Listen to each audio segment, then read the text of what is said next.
దుబ్బాక పట్టణ కేంద్రంలో స్థానిక బీజేపీ శ్రేణులతో కలిసి తన నివాసంలో మీడియా సమావేశం ఏర్పాటు చేసిన మెదక్ ఎంపీ రఘునందన్ రావు. దుబ్బాక పట్టణ కేంద్రంలో స్థానిక బీజేపీ శ్రేణులతో కలిసి తన నివాసంలో మెదక్ ఎంపీ రఘునందన్ రావు మీడియా సమావేశం ఏర్పాటు చేశారు. ఈ సందర్భంగా మెదక్ ఎంపీ రఘునందన్ రావు మాట్లాడుతూ దుబ్బాకపై సవతి తల్లి ప్రేమ చూపించారు గత పాలకులు.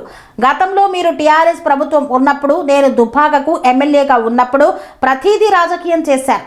మల్లన్న సాగర్ ప్రారంభోత్సవానికి వచ్చినప్పుడు భూంపల్లి మండలం ఏర్పాటు కోసం నేను గత ముఖ్యమంత్రికి విజ్ఞప్తి చేశాను. మల్లన్న సాగర్ ప్రారంభ ఉత్సవం మీద జరిగితే కింద టీఆర్ఎస్ ప్రభుత్వ మంత్రి ప్రెస్ మీట్ పెట్టడం విచిత్రం.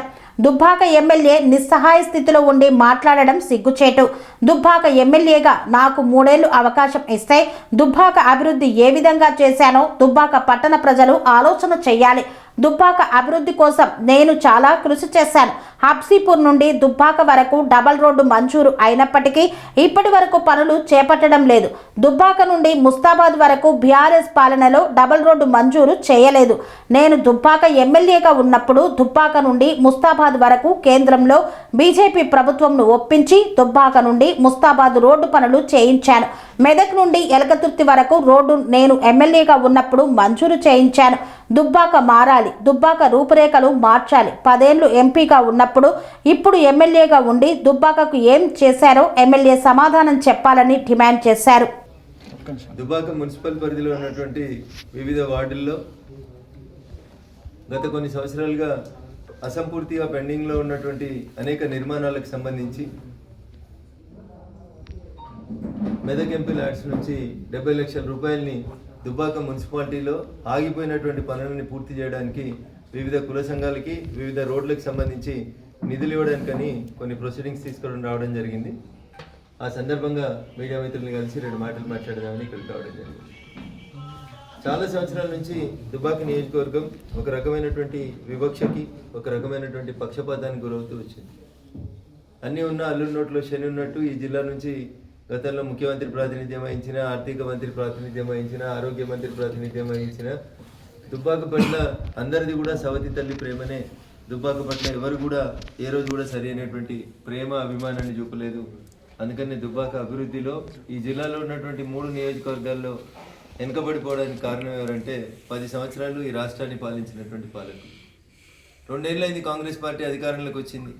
వీళ్ళ ఆలోచన విధానంలోనే ఏమైనా మార్పు ఉంటుందేమో, అన్ని నియోజకవర్గాల్ని వీళ్ళన్నా ప్రాపర్గా చూస్తారా అంటే ఇప్పుడు హుస్నాబాద్ నుంచి మంత్రి గారు ఉన్నారు కాబట్టి పైసలన్నీ హుస్నాబాద్కి పోయేటువంటి కార్యక్రమాన్ని మొదలుపెట్టిండ్రు.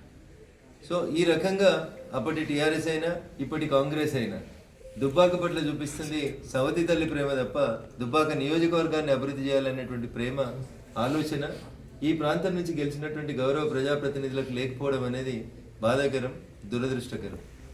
మేము ప్రతిపక్షంలో ఉన్నాం, మేమేం చేస్తాం, మా దగ్గర ఏముంటాయని మాట్లాడేది ఉంటే ప్రతిపక్షంలో ఉంటేనే కొట్లాడి పైసలు ఎక్కువ తెచ్చుకోవడానికి అవకాశం ఉంది.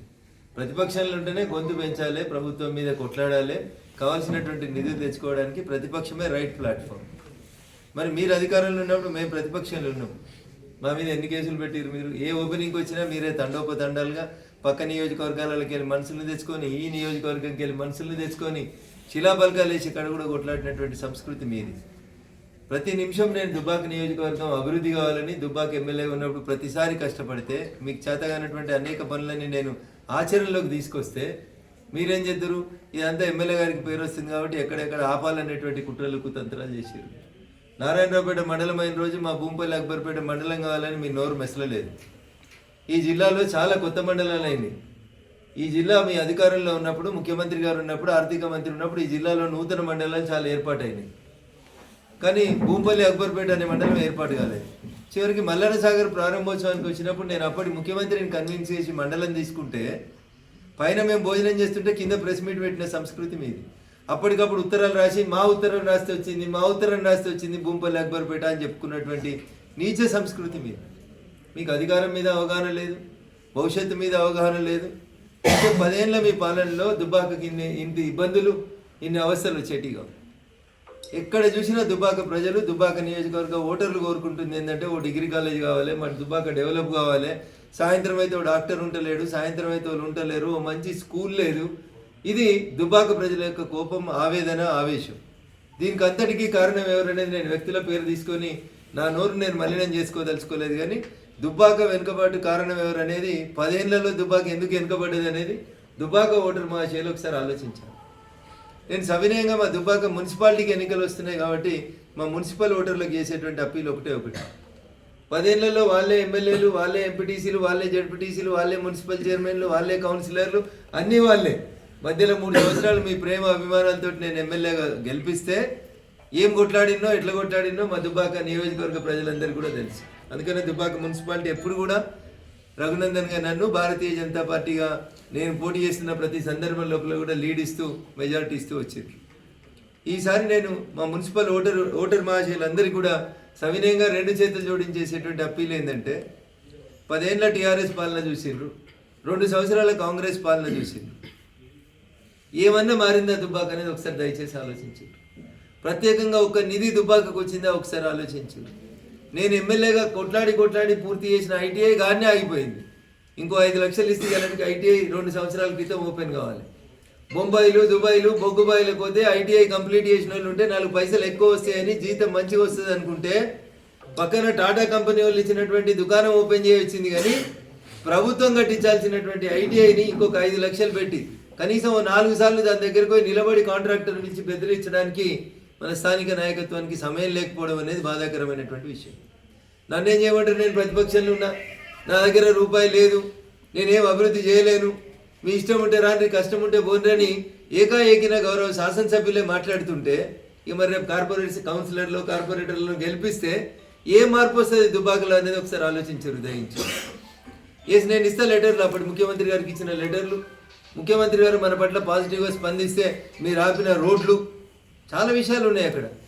ప్రతిదీ నేను ఆ రోజు కొట్లాడినాను.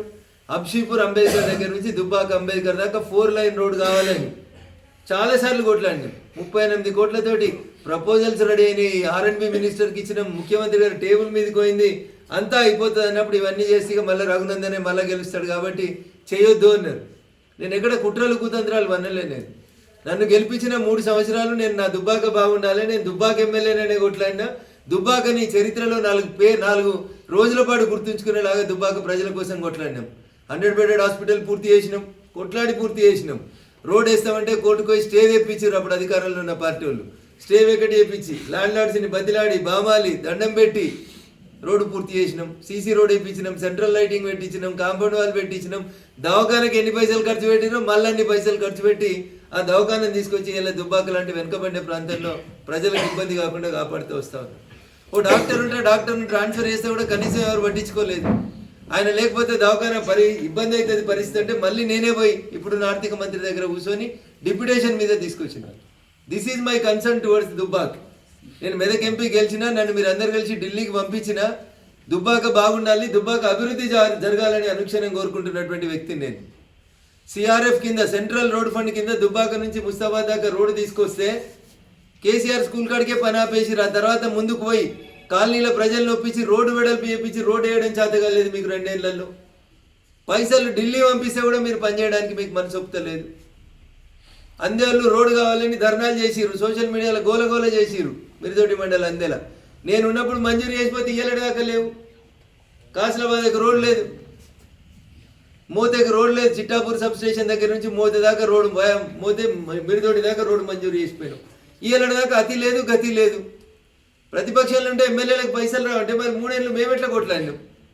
అన్ని దవాఖాన మీరే కట్టినామంటారు, బస్ స్టాండ్ మీరే కట్టినామంటారు. డబుల్ బెడ్రూమ్లో కాడికి పోయి అడుగురు ఎవరు ఇప్పించారు డబుల్ బెడ్రూమ్లని. కట్టి మీరు వదిలేస్తే కొట్లాడి మేము ఇప్పించినాం నిలబడి. రఘునందన్ రావు చెప్తే మీరు గృహప్రవేశం చేసిరు కాబట్టి మీకు మంచినీళ్ళు ఏమని మంచినీళ్ళు కట్టి చేసిన దుర్మార్గపు చరిత్ర అప్పుడున్నటువంటి మున్సిపాలిటీని పాలించినటువంటి నాయకులు. అది పాని అడిగి పోయి రచ్చబండ పెడదాం, పాని 2 BHK కాడికి పోయి అడుగుదాం, పాని ఎవరు చెప్తే వచ్చినాయో. డ్రా తీపించింది నేను, కొట్లాడింది నేను. స్వర్గీయ రామలింగారెడ్డి ఉన్నప్పుడు కడితే వాటిని పంచే దిక్కు లేకుండా పోయింది టీఆర్ఎస్ పార్టీలో. చేసినాం సాధ్యమైనంత వరకు సెంట్రల్ రోడ్ ఫండ్కి వెళ్ళి కూడా డబ్బులు తెచ్చి చంద్రశేఖరరావు గారు ఎమ్మెల్యే ఉన్నప్పుడు 1985లో చెప్పిండు. అప్పుడు ఈ షెల్లాపూర్ గిల్లాపూర్ అంతా సిద్దిపేట అసెంబ్లీ నియోజకవర్గం కిందికి వస్తుంటుండే. దుబ్బాకెళ్ళి ముస్తాబాద్ దాకా 15 కిలోమీటర్లు డబుల్ రోడ్ చేసేందుకు మనసొప్పలే మీ 10 సంవత్సరాల పాలనలో. నేను ఎమ్మెల్యే ఉండి మోడీ గారిని ఒప్పించి సెంట్రల్ రోడ్ ఫండ్ కింద పైసలు తెప్పించి దుబ్బాకెళ్ళి ముస్తాబాద్ దాకా డబుల్ రోడ్ వేసినాం. దౌలతాబాద్ నుంచి చేగుంట దాకా డబుల్ రోడ్ వేసేందుకు 30 కోట్లు 2 జిల్లాలను కలుపుతుంది. దౌలతాబాద్ సిద్దిపేట జిల్లా కింద వస్తుంది, చేగుంట మెదక్ జిల్లా కింద వస్తుంది. 2 జిల్లాలను కలిపేందుకు రోడ్లు తీసుకొచ్చినాం. అరే ప్రతిపక్ష ఎమ్మెల్యేగా 3 సంవత్సరాలు క్యాంప్ ఆఫీసును వదిలిపెట్టలే, పొద్దున్న లేస్తే రాత్రి దాకా దుబ్బాక ఓటర్లతోటే ఉన్నా. అందుకని మా దుబ్బాక మున్సిపల్ ఓటర్లకు నేను చేసేటువంటి అప్పీల్, పొరపాటున మళ్ళీ చెప్తున్నా, పొరపాటున గ్రహపాటున మళ్ళీ ఎమ్మెల్యే గారు ఉన్నారు, వారికి ఏం అలవాటో మీకు తెలుసు. ఎలక్షన్లో వస్తే వాళ్ళు ఏం చేస్తారో మీకు తెలుసు. 10 ఏళ్ళు దోసుకున్నాయి, దాచుకున్నాయి, హైదరాబాద్లో రియల్ ఎస్టేట్ చేసినాయి, కోట్లు తెచ్చి పంచి మళ్ళీ గెలిస్తే 10 ఏళ్ళ టీఆర్ఎస్ పాలనలో దుబ్బాక మున్సిపాలిటీకి ఏమైందో ఒకసారి ఆలోచించుర్రి.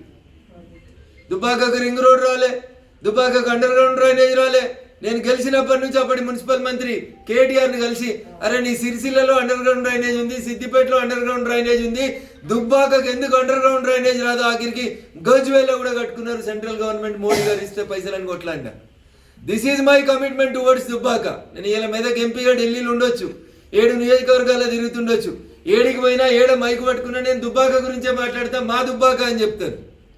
అందుకని మా దుబ్బాక మున్సిపల్ నియోజకవర్గ ఓటర్ మహాశైలకు నేను చేసే అప్పీల్, ఈసారి మీరు అవకాశాన్ని వదులుకుంటే, పొరపాటున భారతీయ జనతా పార్టీకి అవకాశం ఇవ్వకపోతే మీ ఎమ్మెల్యే గారు మళ్ళీ ఎలక్షన్ ఉంటే కనబడతాడు తప్పితే మళ్ళీ రాడు. 3 ఏళ్ళ దాకా దుబ్బాక డెవలప్మెంట్ ఎక్కడేసింది అక్కడే ఆగిపోతుంది. కాంగ్రెస్కి ఎవరు లేరు, ఆ లేకపోతే ఈ జిల్లాలో ఎవరు లేరు కాంగ్రెస్కి.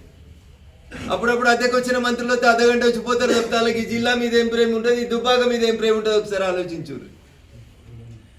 అందుకని దయచేసి గెలిచినా ఓడినా, నేను మొదటిసారి వచ్చిన 2014 నుంచి ఇలా 2026 దాకా రఘునందన్ ఏడున్నా రఘునందన్ మనసు దుబ్బాక మీదనే ఉంటుంది.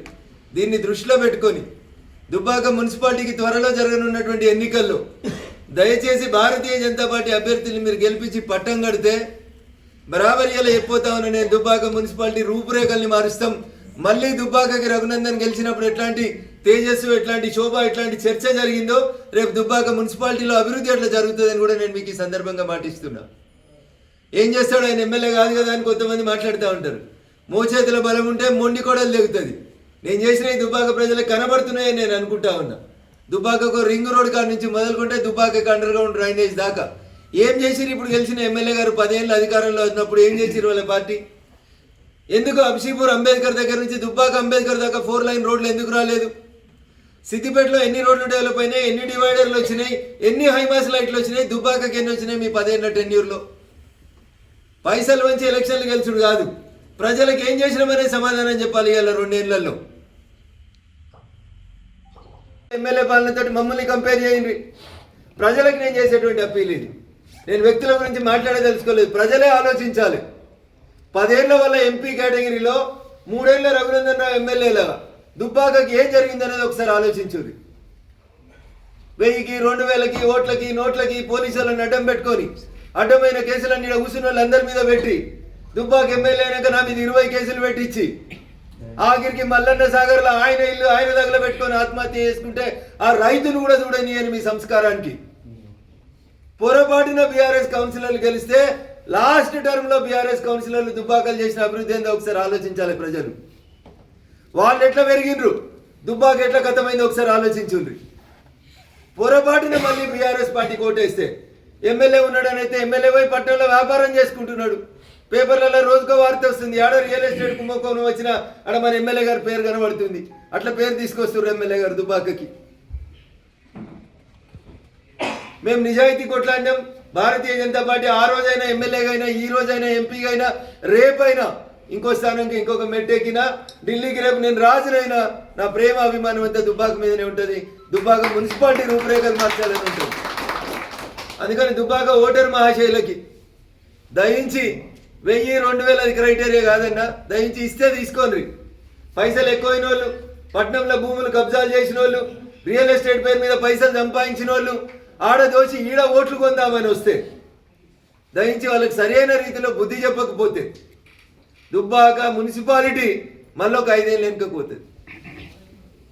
ఇది నా కోపం కాదు, ఇది నా ఆవేదన. కడుపు కాలినటువంటి ఒక దుబ్బాక నియోజకవర్గ బిడ్డగా మాట్లాడుతున్నా నేను. అందుకని దయించి దుబ్బాక మున్సిపల్ ఓటర్ మహాశైలారా ఆలోచించుంది. నేను చెప్పిన దాంట్లో ఒక్క అక్షరం తప్పున్నా, నేను ఎవరైనా కావాలని వ్యక్తిగతంగా ఇన్సల్ట్ చేసినట్టు మీకు అనిపించినా గాంధీ చౌరస్తా కాడి నుంచి మొదలుకుంటే శివాజీ చౌరస్తా దాకా ఏడ మీరు చర్చకు పెట్టినా నేను రావడానికి సిద్ధంగా ఉన్నా. నేను మాట్లాడిన ఏ అక్షరంలో అయినా తప్పు ఉంటే, అరే కేసీఆర్ పేరు మీద స్కూల్ కట్టి 10 ఏళ్లలో కేసీఆర్ స్కూల్ ఓపెనింగ్ చేయడం చేతగాని మీరు ఇంకా చర్చల గురించి మాట్లాడుకుందామా? ఏం చేసిర్రు? కట్టినాక ఓపెన్ చేయడానికి నొప్పేది మీకు 2 ఏళ్ళు ఎందుకు ఖాళీ పెట్టిరు స్కూలు? ఓపెన్ చేసి శిలాఫలకం వేస్తే రఘునందన్ అనేటువంటి పేరు రాయాల్సి వస్తుందని ఉత్తగా కొబ్బరికాయ కొట్టి 10 కోట్ల స్కూల్ని నాశనం చేసింది మీరు. కేసీఆర్ ఇంటికి వస్తే 2 రూపాయలు అడుగుదామంటే కేసీఆర్ని దుబ్బాకకు రాకుండా ఆపిన దుర్మార్గులు అప్పటి జిల్లా మంత్రి ఈ నియోజకవర్గం నుంచి పెరిగి ఈ నియోజకవర్గం నుంచి పోయి మెదక్ ఎంపీ ఆయన చేసిండు. దుబ్బాకకు పట్టిన అరిష్టం, దుబ్బాకకు పట్టిన ఇబ్బంది ఏదైనా ఉందంటే అది గత 10 సంవత్సరాల పాలకులు తప్ప ఇంకొకటి కాదు. అందుకని పొరపాటున కూడా టీఆర్ఎస్ కౌన్సిలర్లు మళ్ళీ ఎవరైనా పోటీ చేస్తే ఆలోచించుండ్రి. వాళ్ళు పోటీ చేసే కంటే ముందు కౌన్సిలర్ అయ్యే కంటే ముందు ఎట్లుండ్రి, కౌన్సిలర్ అయినాక ఎట్లయినా ఒకసారి ఆలోచించుండ్రి. మీ ముంగట్లే తిరిగిరు, మీ ముందే ఉన్నారు. 5 ఏళ్ల వాళ్ళ ప్రవర్తన ఏందో ఒకసారి ఆలోచించుకోండి. నేను ఎమ్మెల్యే గెలిచినాక ఇక్కడ కూర్చున్న మా నాయకులందరి మీద కేసులు పెట్టినా మేము ఎన్నడూ మర్యాద తప్పలేదు, మాట తప్పలేదు. పొద్దున్న లేస్తే దుబ్బాక క్యాంప్ ఆఫీస్నే ఇల్లు అనుకొని బతికినాం తప్ప మేము బయటికి తిరగలేదు. మీలాగా రియల్ ఎస్టేట్లు వేసుకోలేదు, పబ్బులు క్లబ్బులు కావాలని అడగలేదు. ఎవరన్నైతే ఒక మండలం చేయమని అడిగినాం, ఎవరన్నైతే రోడ్ ఇవ్వమని అడిగినాం, ఎవరన్నైతే ఒక స్కూల్ ఇవ్వమని అడిగినాం తప్ప మేము వేరేదేం అడగలేదు. This is our my commitment towards Dubbaka. అందుకని ఒకసారి నరేంద్ర మోడీ గారి ఆలోచన విధానాన్ని భారతీయ జనతా పార్టీని దృష్టిలో ఉంచుకొని భారతీయ జనతా పార్టీ బీఫామ్ మీద పోటీ చేసేటువంటి మా యువ నాయకత్వం మొత్తాన్ని కూడా దయించి ఆశీర్వదించాలని, ఒక 5 సంవత్సరాలు దుబ్బాక మున్సిపల్ చైర్మన్ భారతీయ జనతా పార్టీకి ఇచ్చి, రఘునందన్ నువ్వు చెప్పినావు కదా ఏమైంది దుబ్బాకలో మార్పు అని అప్పుడు అడుగుండ్రి, బరాబరి చేసి చూపెడతా అని చెప్పి సందర్భంగా దుబ్బాక ఓటర్ మహాశయులకి సవినయంగా అప్పీల్ చేస్తా ఉన్నాం. రోజు వచ్చి నేను దుబ్బాకలో పనిచేయలేదు చేస్తురు కావచ్చు, దుర్గం చెరువులు మింగుతూరు కావచ్చు, ఆ చరిత్ర మొదలు పెట్టేందుకు ఇంకా టైం ఉందని ఏమంటలేము మేము. అవి మొదలు పెడితే మళ్ళీ మీకు కష్టమవుతుందని ఊరుకుంటున్నాం. దుబ్బాకకి ఏం జరిగిందో చెప్పురు. మీ 10 ఏళ్ళు మీరు ఎంపీ ఉన్నప్పుడు దుబ్బాకకి ఏం జరిగిందో చెప్పురు. మొదటిసారి ఎంపీ అయితే ఇక పటాన్ చెరువు నియోజకవర్గంలో లకుడారం అనే ఊరిని దత్తత తీసుకున్నారు. పోనీ రెండోసారి ఎంపీ అయిన తర్వాత దుబ్బాక నియోజకవర్గంలో ఒక్క ఊరిని ఆదర్శ సాంసద్ గ్రామ యోజన కింద ఒక్క గ్రామాన్ని దత్తత తీసుకొని పనిచేసిరా చెప్పురు. మీ 10 ఏళ్ళ ఎంపీ పాలనలో ఏమొచ్చినాయి 10 ఏళ్లలో చెప్పుర్రి. నేను చెప్తా, మీరు చెప్తున్నది మేము ప్రపోజల్ పెడతా రఘునందన్ చెప్తున్నాడని. ఎస్ నేనే తీసుకొచ్చిన రోడ్డు మెదక్ సిద్దిపేట ఎల్కతుర్తి మేము కొట్లాడినాం. నేను పోయి వచ్చిన నేషనల్ హైవే కోసం నితిన్ గడ్కరీ గారి దగ్గరికి పోయి వచ్చినాం. నరేంద్ర మోడీ గారితో శంకుస్థాపన చేయించినాం 1600 కోట్లతోటి. ఇట్లా దిస్ ఈజ్ మై కమిట్మెంట్. నేను సిరిసిల్ల నుంచి జిల్లాల మీదుగా ముస్తాబాద్ మీదుగా దుబ్బాకకి వెళ్ళి భూంపల్లికి వెళ్ళి బోనాలకి వెళ్ళి చేగుంట దాకా 3 హైవేలను కలుపుతూ కొత్త హైవే కావాలని కనబడేప్పుడల్లా నితిన్ గడ్కరీ గారిని రిక్వెస్ట్ చేస్తా ఉన్నా. This is my commitment towards Dubbaka. 100% గ్రామీణ ప్రాంతం ఇది. దుబ్బాక మున్సిపాలిటీ రేపు డెవలప్ కావాలంటే ఒక జాతీయ రహదారి సిరిసిల్ల నుంచి జిల్లాల నుంచి ముస్తాబాద్ నుంచి దుబ్బాక టు భూంపల్లి టు బోనాల టు చేగుంట వస్తే నిజామాబాద్ పోయే హైవే కలుస్తుంది, మెదక్ సిద్దిపేట పోయే హైవే కలుస్తుంది. రేపు సూర్యాపేట సిరిసిల్లకి ఇంకొక హైవే మంజూరు అవుతుంది త్వరలోనే. ఆ హైవే కూడా ఈ రోడ్ కలిస్తే ఈ ప్రాంతంలో ఉన్నటువంటి రైతులు తాము పండించిన పంటని, తమ వ్యవసాయ ఆధారిత ఉత్పత్తులన్నింటినీ అటు సిరిసిల్ల జాతీయ రహదారికి లేదా సిద్దిపేట జాతీయ రహదారికి లేకపోతే అటు నిజామాబాద్ జాతీయ రహదారికి ఈజీగా తీసుకుపోతారు. కాబట్టి ఇది 100 కిలోమీటర్ల స్ట్రెచ్ లోపల ఉంటుంది. కాబట్టి ఒక నేషనల్ హైవే మంజూరు చేయమని కాళ్ళకు బల్బం కట్టుకొని తిరుగుతా ఉన్న ఢిల్లీ వీధులలో దుబ్బాక మారాలి, దుబ్బాక రూపురేఖలు మారాలంటే ఇగో ఈ జాతీయ రహదారి వస్తే తప్ప దుబ్బాక రూపురేఖలు మారాయని కనబడ్డ ప్రతి అధికారితో రిక్వెస్ట్ చేసుకుంటా ఉన్నా. ఏం చేసిరు మీరు? ఎమ్మెల్యే పాలనతో మీ 10 ఏళ్ళ నియోజకవర్గాలు ఉన్నాయి, ఆయన ఏడవుతాడని చెప్పారని అంటుండొచ్చు. But my commitment towards Dubbaka, దీన్ని ఎవరు ఛాలెంజ్ చేయలేరు, క్వశ్చన్ చేయలేరు, నాతో ఎవరు పోటీ పడి పని చేయలేరు అని దుబ్బాక కోసం నేను నిజంగా చెప్పగలుగుతాను. నాకు ఇది దుబ్బాక నియోజకవర్గ ఓటర్ల మీద ఉన్న ప్రేమ. నా రాజకీయ జీవితాన్ని మలుపు తిప్పి ప్రపంచ చిత్రపటంలో దుబ్బాక గురించి చరిత్ర సృష్టించేలాగా ఓట్లేసినటువంటి మీకు నేను జీవితకాలంలో ఏం చేసినా నా రుణం తీసుకుని, కాబట్టి ఇది నా గుండెల్లో చేస్తున్నటువంటి. అందుకని దయించి ఓటర్ మహాశయులారా, నేను ఇన్నిసార్లు మీకు అప్పీల్ చేస్తా ఉన్నా, దయచేసి చిన్న ఆలోచనలకు పోకుండా. ఢిల్లీలో మేమే ఉన్నాం, నేను చెప్తా ఉన్నా కదా, దుబ్బాక నుంచి ముస్తాబాద్ దాకా డబుల్ రోడ్. చంద్రశేఖరరావు గారు పోయినరు, ముత్యంరెడ్డి గారు పోయినరు, హరీష్ రావు గారు పోయినరు, వీళ్ళు 3 మంత్రులుగా చేసిరు. దుబ్బాకకెళ్ళి ముస్తాబాద్ దాకా 15 కిలోమీటర్లు డబుల్ రోడ్ వేయలేదు వీళ్ళు.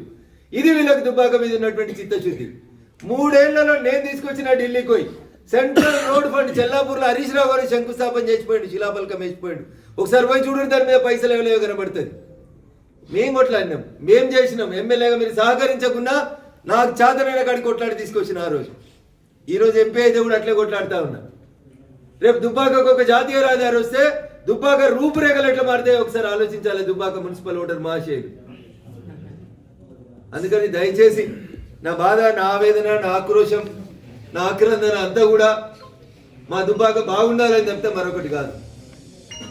అందుకని ఎవరు ఎన్ని ప్రలోభాలు పెట్టినా, ఎవరు ఎన్ని తప్పుడు కూతలు కూసినా, ఎవరు ఎన్ని తప్పుడు ప్రచారాలు చేసినా దయించి ఓటర్ మహాశయులను దుబ్బాకని మాత్రం ఒక్కసారి భారతీయ జనతా పార్టీకి అవకాశం ఇచ్చి చూడండి.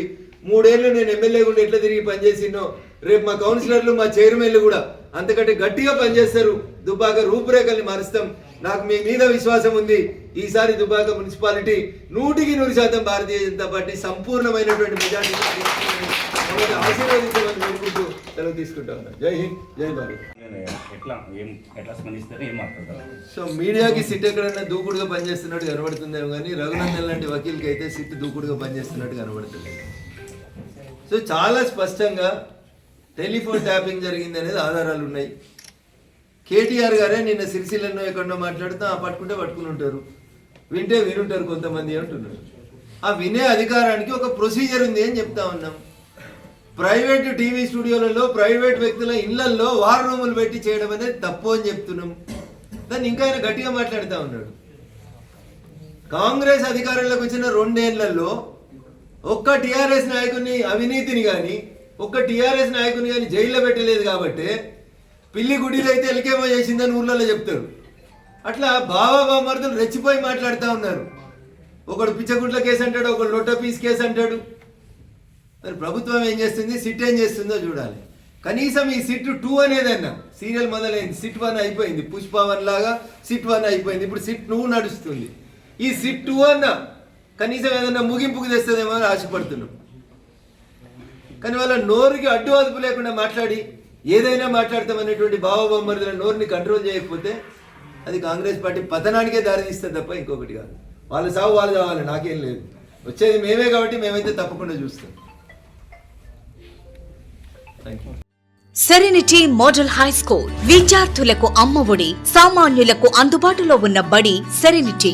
మేడ్చల్ జిల్లాలో మేటిగా నిలిచి సాటిలేని ఫలితాలను సాధిస్తున్న #1 స్కూల్ సెరెనిటీ. మా ప్రత్యేకతలు ప్రతి విద్యార్థి పట్ల వ్యక్తిగత శ్రద్ధ, activity based learning and digital class rooms, computer lab, 100% ఫలితాలు, sports and cultural activities, yoga, abacus మరియు Vedic maths education. Please visit Serenity Model High School, Nagaram. Admissions are in progress.